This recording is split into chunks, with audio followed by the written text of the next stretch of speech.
Assalamualaikum warahmatullahi wabarakatuh. Waalaikumsalam Waalaikumsalam warahmatullahi warahmatullahi wabarakatuh. wabarakatuh. Om Swastiastu, Namo Buddhaya, salam kebajikan. Halo Sobat Sindrom, kembali lagi bersama saya Sevia Dan saya Zakia. dalam program Sindrom, Siniar, dan Obrolan Menarik. Oke Kak Zakia, hari ini kita bakal ngomongin apa dan mengangkat tema apa nih dalam podcast kita pada hari ini? Oke, terima kasih Kak Sevia. Seperti yang sudah di-highlight sebelumnya, di sindrom episode sebelumnya, pasti akan banyak episode-episode selanjutnya yang membahas tentang berakhlak nih Kak Sevia. Gak jauh-jauh dari berakhlak, tapi kali ini pasti lebih menarik lagi. Karena di sesi kali ini kita akan kedatangan bintang tamu hari ini nih Kak Sevia. Wah, keren banget. Kalau gitu, aku spill kali ya bintang tamunya. Ya. Boleh kita langsung aja. Halo Sobat Sindrom, bintang tamu pada hari ini yaitu adalah Bapak Lubis Bambang Purnama SKM MKes. Beliau merupakan dosen dan juga Ketua Tim Kerjasama dan Humas Poltekkes Kemenkes Bandung. Pak Lubis sendiri menempuh pendidikan di Universitas Siliwangi Tasikmalaya, jurusan Kesehatan Lingkungan dan Kesehatan Kerja, dan untuk S2 di Universitas Diponegoro Semarang, jurusan Magister Kesehatan Lingkungan. Oke, kalau gitu kita langsung aja panggil Pak Lubisnya. Halo Pak Lubis. Halo, assalamualaikum semuanya. Kang Teteh ya, Abang. Waalaikumsalam. Baik, Selamat Ayo, sore dan tetap semangat pagi ya, teman-teman. ya, semangatnya semangat pagi selalu ya semangat Pak. pagi. Betul Luar sekali. biasa. Oke. Apa kabar nih Pak Lubis? Alhamdulillah kabar baik ya. Teman-teman juga semoga masih tetap bersemangat ya dan selalu berkabar baik ya. Amin, Alhamdulillah. amin, amin, ya rabbal Kalau alamin.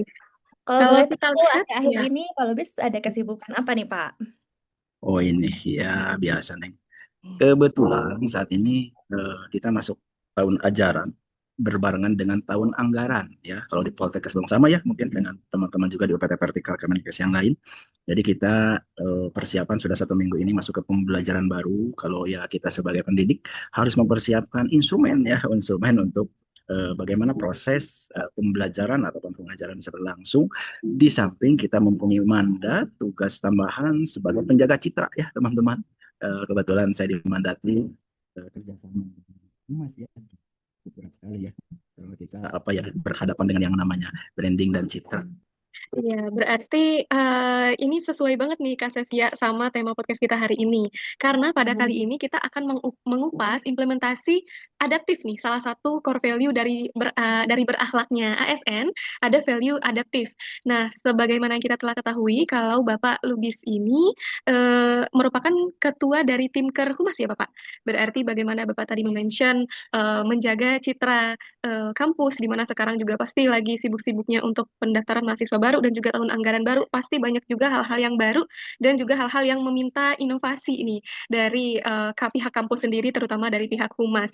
Nah, pada kali ini Bapak izinkan ada beberapa teman kita nih Pak yang sama-sama CPNS juga, yang barangkali akan bertanya nih Pak terkait bagaimana implementasi budaya adaptif jika dikolaborasikan dengan core value yang lain nih di ASN dari sudut pandang Bapak sebagai tim Humas yang ada di Poltekkes Bandung. Oke, langsung saja ya Kak Sivia, kita langsung ke pertanyaan pertama, boleh? Boleh langsung dipanggil aja kepada Kanola, dipersilakan untuk bertanya.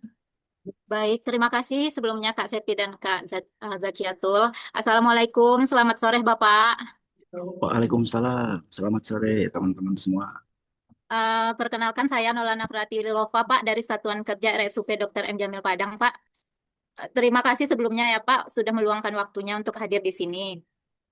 Saya pengen bertanya kepada Bapak sebagai Kepala Tim Humas Poltekkes, bagaimana cara Humas beradaptasi dengan kebutuhan informasi masyarakat yang serba insan saat ini? Lalu inovasi apa yang dibuat agar pelayanan informasi kita lebih cepat, tepat sasaran, dan memuaskan? Terima kasih Pak. Baik, terima kasih Kanola. Bapak Lubis boleh langsung menjawab pertanyaan dari Kanola. Baik. Baik, terima kasih atas pertanyaannya Kak Nola ya. Teman-teman semua ini pertanyaan yang sangat luar biasa ya. Eh, Konteksnya adalah nilai ya. Nilai berakhlak. Bagaimana implementasinya? Eh, saya akan coba menjawab ya tentang adaptif adaptif terhadap kaitan dengan pelayanan publik yang kalau kita core value ya core bisnis kita tridharma perguruan tinggi pendidikan penelitian dan juga pengabdian masyarakat. Menyikapi hari ini ya terkait bagaimana informasi hari ini yang serba instan cepat dan juga kebutuhan masyarakat, terutama masyarakat kita yang utama adalah masyarakat internal itu adalah mahasiswa, selain masyarakat eksternal yaitu masyarakat yang sebenarnya masyarakat umum ya, termasuk para orang tua. Kita mencoba bahwa peran humas ini memang bukan hanya sebagai penyampai pesannya, teman-teman, tapi sejatinya adalah sebagai pengendali makna ya kalau kita secara esensi ya. Dan juga kita mencoba bahwa bagaimana peran humas itu bukan hanya sebagai penjaga citra, pemberi informasi satu arah, menjadi konteksnya adalah sebagai kurator informasi yang betul-betul humanis dan betul-betul tepat apa yang dibutuhkan oleh publik ya. Nah, di sini model adaptasi kita bagaimana kita mampu mengemas informasi itu ya, bukan hanya kebutuhan institusi, apalagi sebagai wahana untuk memberikan kelengkapan administratif birokratis, tapi betul-betul kita berorientasi kepada bagaimana pelayanan komunikasi publik ini betul-betul bisa humanis, cepat, dan berbasis kebutuhan audiens yang sebenarnya. Ya, dengan mengoptimalisasi tentunya yang pertama yang harus kita benahi adalah SDM, termasuk tim kita di tim humas sebagai pemberi informasi, penjaga citra, ya, penyeimbang. Saya selalu mengistilahkan kita humas ini adalah sebagai penyeimbang situasi. Ya, kita bagaikan intel ya kalau di Polri atau di militer itu sebelum terjadi ya humas itu harus paham kenapa terjadi institusi ini, kenapa Poltekkes Bandung selama ini aman tentram. Oh, berarti kita berfungsi. Ya, itu analogi sederhana dari kami. Jadi teman-teman intinya bagaimana orientasi kita dari sebagai pelayan birokratis beralih ke jadi orientasinya kepada sifatnya yang betul-betul dibutuhkan humanis, cepat, dan juga responsif ya tentunya. Dan juga kita tidak menutup diri atau menutup apapun masukan ya, termasuk masukan dari masyarakat internal ataupun eksternal, karena itu adalah bentuk kontrol ya dan juga wahana perbaikan bagi kami sebagai tim penjaga citra ya. Intinya terbuka, responsif, dan juga humanis. Baik, wah, sangat kompleks sekali jawaban dari Bapak Lubis. Mungkin dari jawaban sejauh ini bisa dimengerti kan, Nola? Bisa dipahami? Bisa, terima kasih Bapak. Oke, Sama-sama Kak berarti Mila. humas ini kalau misalnya di kampus itu tidak hanya memberikan informasi, tapi juga menjaga keseimbangannya juga ya Pak, untuk di kampus sendiri dan bagaimana Iya, kita bukan hanya menyampaikan pesan, tapi juga menyampaikan makna begitu ya Pak. betul. Jadi akan lebih terasa oleh masyarakat dan sesuai dengan kebutuhan masyarakat ataupun orang yang nanti mengkonsumsi informasi-informasi tersebut ya Pak. Betul. Baik, mungkin kita lanjut ke pertanyaan berikutnya, Bapak izin. Zakia coba untuk memanggil di sini ada Kak Reski, Bapak. Kak Reski akan bertanya terkait budaya adaptif dan harmonis nih. Bagaimana dari sudut pandang Bapak? Boleh Kak Reski? Assalamualaikum Pak Lubis, salam kenal. Nama saya Waalaikumsalam Kak Rizky. Ya, nama saya Reski Pak dari RSUP Makassar. Izin Pak, di sini saya mau bertanya nih, suasana di Kampus Poltekkes Bandung kan diisi sama Gen Z yang kritis-kritis nih Pak. Nah, bagaimana Bapak dan rekan-rekan Bapak beradaptasi mengubah gaya komunikasi pengajaran yang dulu mungkin kaku menjadi lebih cair agar suasana kelasnya tuh tetap harmonis Pak dan nyerap ke mahasiswa ilmunya Pak. Terima kasih Pak.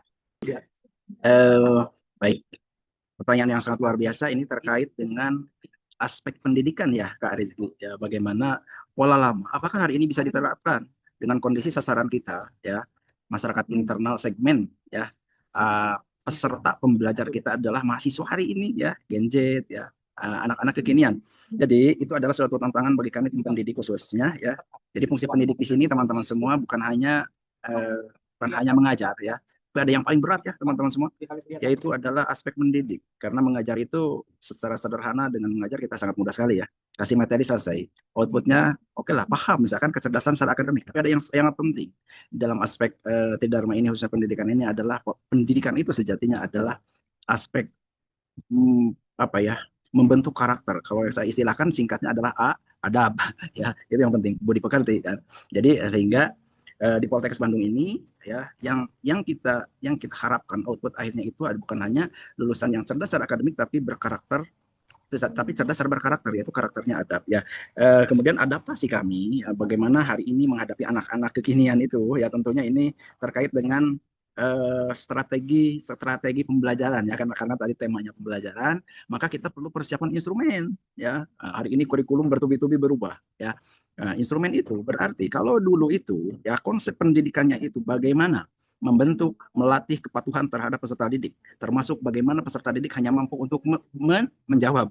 Tapi hari ini ya kita bagaimana pendidikan itu dikembalikan ke hitohnya adalah mendidik itu bagaimana membangun keberanian dan siswa pembelajar itu atau mahasiswa itu harus mampu bertanya, bukan hanya menjawab hari ini ya. Nah, itu yang pertama. Kemudian di dalam metodologi tadi, berarti saya lebih lebih apa ya lebih suka mengedepankan pembelajaran hari ini itu teman-teman mungkin pernah mendengar ya apa yang namanya POD ya, termasuk yang dikembangkan di Celotong. Jadi pembelajaran orang dewasa. Jadi posisi kita dosen, pendidik, pengajar itu posisinya sebagai fasilitator, pembuka kunci pintu. Jadi yang akan berselancar mendalami kedalaman lautan ilmu yang sepenuhnya itu adalah pembelajar siswa ya. Jadi lebih ke arah fasilitator. Jadi bukan apa ya mendominasi sebagai atau trainer ataupun apa ya pengajar.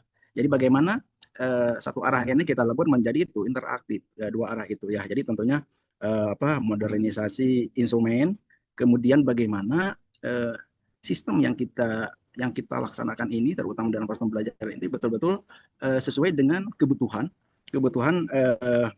mahasiswa hari ini. Saya mengingatkan Kang Restu, Kang Topik, Neng Suci.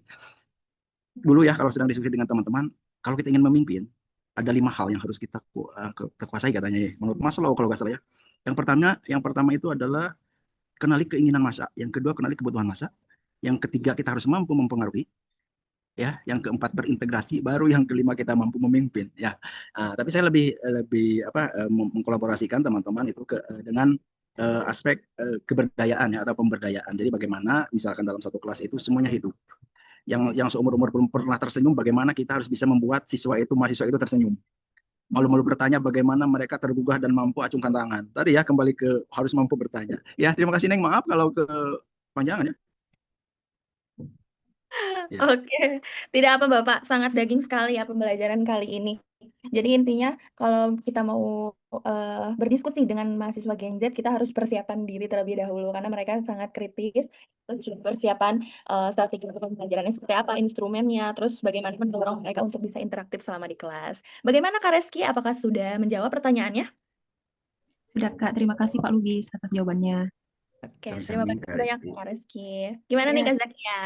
Iya, berarti sudah diwakilkan ya dari pertanyaan tadi, dari segi Bapak Lubis sebagai Ketua Tim Kerhumas dan juga satu lagi sebagai dosen begitu ya Bapak, menyikapi bagaimana kehidupan atau misalnya perjalanan di Poltekkes Bandung ini yang pastinya berubah-ubah juga, nggak cuma di Poltekkes Bandung tapi di segala tempat pastinya banyak berubah.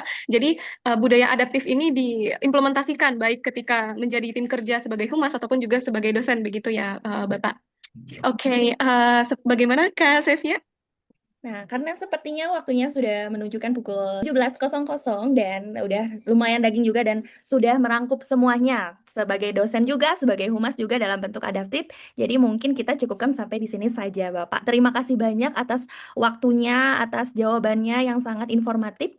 Sekali lagi terima kasih, Bapak. Sama-sama ya Kak Sepia, Kak Zakia, Kak Topik, Kak Suci, Kak Restu, Kak Siska, Kak Widya, Kak Rezeki, Kak Nola, dan Kak Tripanci Setio ya atas kesempatannya kita bersilaturahmi ya. Jadi saya punya saudara sekarang. Iya Bapak, terima kasih. Sangat-sangat berterima kasih kami Bapak karena sudah meluangkan waktunya dan sudah membagikan banyak ilmu juga buat kami para CPNS yang baru ini Bapak. Pastinya sangat-sangat menjadi pembelajaran ya Kak Sevia buat kita semua.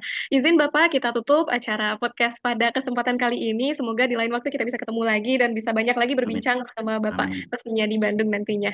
Oke, sekian dari saya. Ada satu tagline nih Kak Sevia. Berubah itu pasti, tapi berubah ke arah yang lebih baik sesuai nilai berakhlak itu adalah pilihan. Maka pilihlah pilihan terbaik untuk masa depan. Oke, terima kasih Kak Jakaya dan teman-teman semua, terutama kepada Pak Lubis. Terima kasih juga untuk Sobat Sindrom sudah mendengarkan podcast kita, Siniar dan Obrolan Menarik. Saya Sevia. Saya Zakia. Pamit undur diri, mohon maaf bila ada kesalahan. Sampai ketemu di episode selanjutnya. Salam berakhlak. Wassalamualaikum warahmatullahi wabarakatuh. Waalaikumsalam. Waalaikumsalam.